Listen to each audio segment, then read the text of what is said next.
नमस्कार, स्वागत है आपके बुलेटिन के special segment CM highlights today में। मैं हूं आपके साथ उदय। देखिए हमारे साथ की कैसे मुख्यमंत्री डॉक्टर मोहन यादव के पहले मध्य प्रदेश को बदल रही हैं। Mohan moves MP improves.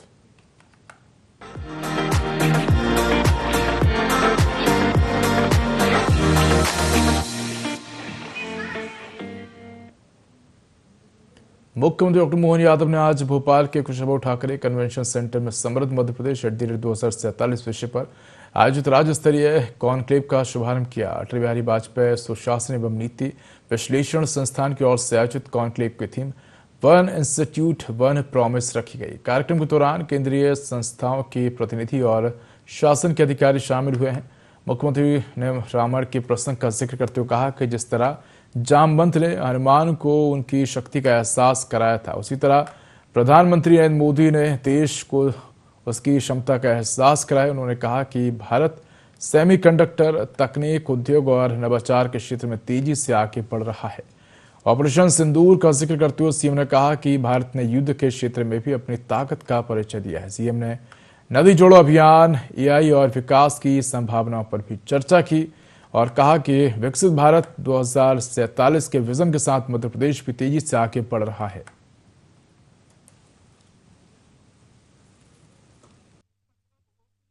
समृद्ध मध्य प्रदेश 2047, उसमें केंद्रीय संस्थानों की भूमिका, मैं समझता हूं आज के इस अवसर पर यशस्वी प्रधानमंत्री ने भी वही भूमिका निभाई है। भारत को भारत की ताकत का एहसास कराते हुए भारत में वो सामर्थ्य है, वो तमाम चुनौतियों को हल करने का अपने अंदर मादा है, जिसके आधार पर एक तरह से चमत्कार हो रहा है। ये जो वर्तमान का टेन्योर 12 साल का कोई समय नहीं माना जाता। सेमीकंडक्टर की बात अभी अपने आप मध्य प्रदेश के अंदर लगाने के लिए यूनिट आने लगी। कभी 2 साल 3 साल पहले तक हम सोच नहीं सकते थे। जो 10-12 साल के अंदर कहां से कहां समय चला गया। ये छोटे छोटे, लेकिन ये बात सही है कि दूरदर्शी नेतृत्व की दृष्टि और वर्तमान का मार्गदर्शन हमारे सभी राज्यों को स्वस्थ रूप से बढ़ाने के लिए वो अवसर भी उपलब्ध करा रहा है और उस कारण से विचार का मौका भी दे रहा कि आज की स्थिति में मध्य प्रदेश के अंदर जो हमने नदी जोड़ो अभियान का नया प्रयोग किया है, वाकई प्रधानमंत्री जी को धन्यवाद देना चाहेंगे, जिनने एरिकेटेड एरिया बढ़ाने के लिए नदी के संसाधन प्राकृतिक रूप से भले ही हो, लेकिन इनकी जल रचनाओं का लाभ हमको अपने राज्य में क्यों नहीं उठाना चाहिए। तो केन बेतवा नदी जोड़ो अभियान विश्व का पहला मध्य प्रदेश ने लिया है वर्तमान के समय की दृष्टि से। अब हमारे लिए सच में मध्य प्रदेश किस हिसाब से कुशल बनाता है, मैन्युफैक्चरिंग प्रदेश को ग्लोबल मैन्युफैक्चरिंग हब बनाता है, रिसर्च, एआई और पब्लिकेशन से पेटेंट तक का रोड मैप, इनोवेशन, इंफ्रास्ट्रक्चर, नवाचार, अधोसंरचना की बात करते हैं तो आधुनिक, सुदृढ़ और डिजिटल इंफ्रास्ट्रक्चर के विकास के लिए बड़ी संभावना है। डिजिटलाइजेशन, एआई और डिजिटल पब्लिक को हमारे इंफ्रास्ट्रक्चर से जोड़ करके सुशासन की तरफ जाने का मार्ग मिलता है। और इसी प्रकार से डेवलपमेंट, ह्यूमन कैपिटल, आत्मनिर्भरता, ये प्रत्येक क्षेत्र में और इसी के साथ साथ भविष्य की दृष्टि से हमारे अपने राज्य के अंदर विकास की संभावना में रोजगार, निवेश, उत्पादन, निर्यात, उद्यमशीलता, नवाचार, सुशासन, क्षेत्रीय असंतुलन को संतुलित करते हुए समावेशी विकास की तरफ बढ़ने के लिए ये दोनों प्रकार से हम बढ़ेंगे। और मैं आपको आश्वस्त करना चाहूंगा, आज के समय में जब हमारे लिए स्किल नई करेंसी है और इनोवेशन नई इकोनॉमी है, ऐसे समय में हमारे संस्थानों को कौशल, शोध, नवाचार, उद्यमिता का केंद्र बनाने की आवश्यकता है। भोपाल में आयोजित कृषि नवाचार संवाद कार्यक्रम में मुख्यमंत्री डॉक्टर मोहन यादव ने युवाओं और छात्र छात्राओं से संवाद किया। इस दौरान उन्होंने मध्य प्रदेश की कृषि, किसान कल्याण और पशुपालन से जुड़ी योजनाओं की जानकारी दी। सीएम डॉक्टर मोहन यादव ने कहा कि मध्य प्रदेश की पहचान कृषि प्रधान प्रदेश के रूप में रही है और सभी सरकारी विश्वविद्यालयों में कृषि संकाय खोले गए हैं। उन्होंने बताया कि वर्ष 2002 से 2003 तक प्रदेश में करीब 7.50 लाख हेक्टेयर का खेती का रकबा था, जो अब बढ़कर 1,67,000 हेक्टेयर हुआ है। आने वाले 5 वर्षों में खेती का रकबा 100 लाख हेक्टेयर तक बढ़ाने का लक्ष्य है। सीएम ने एमएसपी पर गेहूं खरीदी और बोनस सोयाबीन पर भावांतर योजना का जिक्र किया। उन्होंने पशुपालन को बढ़ावा देने और डॉक्टर भीमराव अम्बेडकर कामधेनु योजना के तहत 10 लाख रुपए तक के अनुदान की जानकारी भी दी।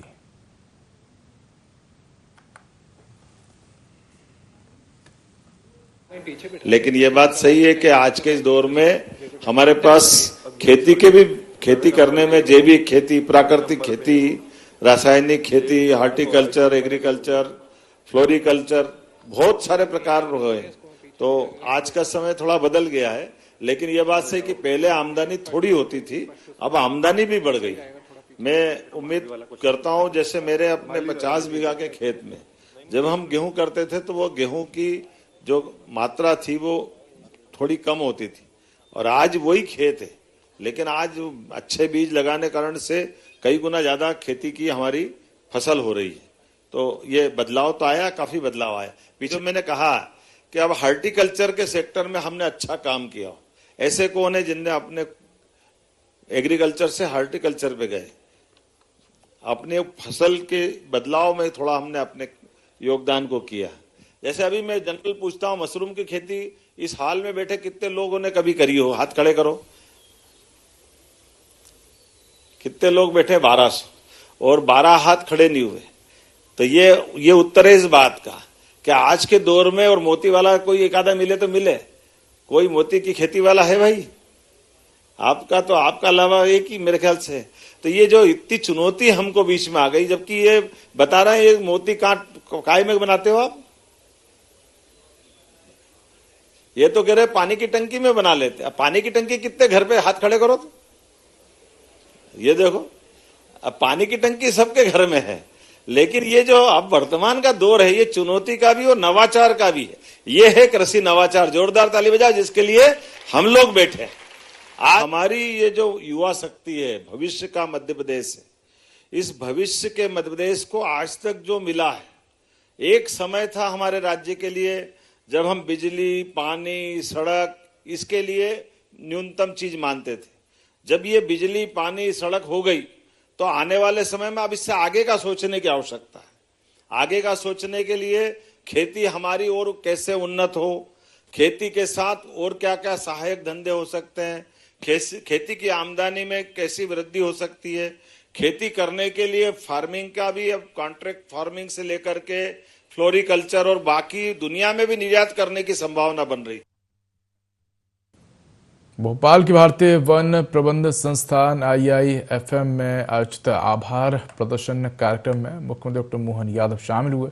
इस दौरान मुख्यमंत्री ने पदोन्नति पाने वाले कर्मचारियों को सम्मानित किया। कार्यक्रम को संबोधित करते हुए सीएम ने कहा कि पदोन्नति के बाद प्रकृति पुत्रों के बीच आकर वे गौरवान्वित महसूस कर रहे हैं। उन्होंने कहा कि मध्य प्रदेश की प्राकृतिक सुंदरता की देश और दुनिया में अलग पहचान है। मुख्यमंत्री ने कहा कि पहले कहा जाता था कि जहां भर्ती हुई वहीं से रिटायर होना पड़ेगा, लेकिन अब ऐसा नहीं है। प्रधानमंत्री नरेंद्र मोदी के नेतृत्व में सरकार ने शासकीय कर्मचारियों को पदोन्नति का लाभ दिया है। सरकार ने 25,000 से अधिक पदों को स्वीकृति दी है। पदोन्नति के साथ सभी विभागों में नई भर्तियां भी जारी हैं और सरकार अच्छे कामों को आगे बढ़ाती रहेगी।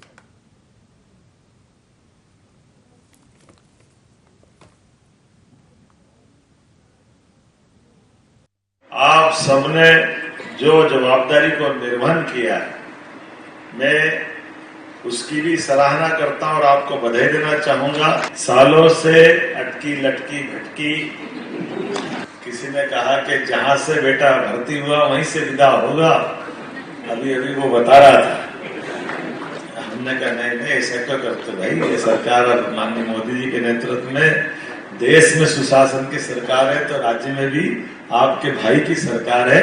लगभग 4,506 शासकीय सेवकों को पदोन्नत किया गया है। ये हमारे लिए वास्तव में आज के इस दौर में जितने काम मैं करता हूं कराता हूं, लेकिन उन सारे कामों का जितना मन में संतोष मिले, उसमें सबसे ज्यादा संतोष किसी में मिल रहा है। ऐसा लग रहा है कि वाकई ये हमारे लिए वर्षों पुरानी जो हमारे अंदर की प्रक्रियात्मक कुछ कारण से कोई कारण होंगे, लेकिन कोई बात नहीं। आज जब हमने ये धारा साफ की तो मन के अंदर भी और आपके चेहरों की प्रसन्नता बता रही है कि वाकई ये कितनी आवश्यक थी।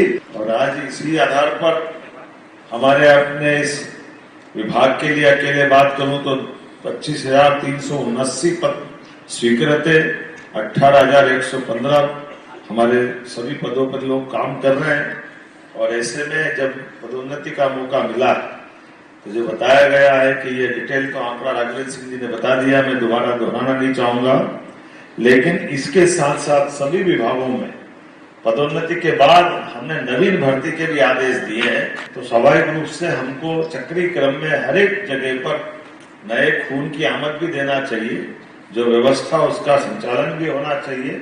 और आप लोग तो वो लोग हो जिन्होंने इस राज्य को कितने प्रकार के पुरुषार्थ से, पराक्रम से सम्मानित किया है।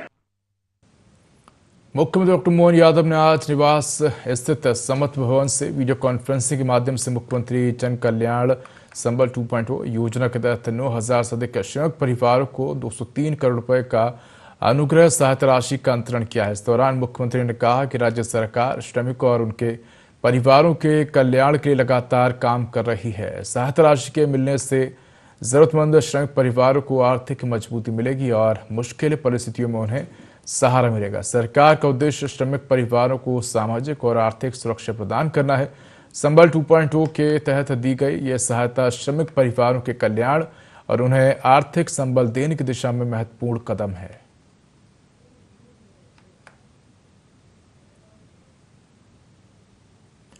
तो फिलहाल यहाँ रुकेंगे छोटे से ब्रेक के बाद खबरें लगातार जारी हैं।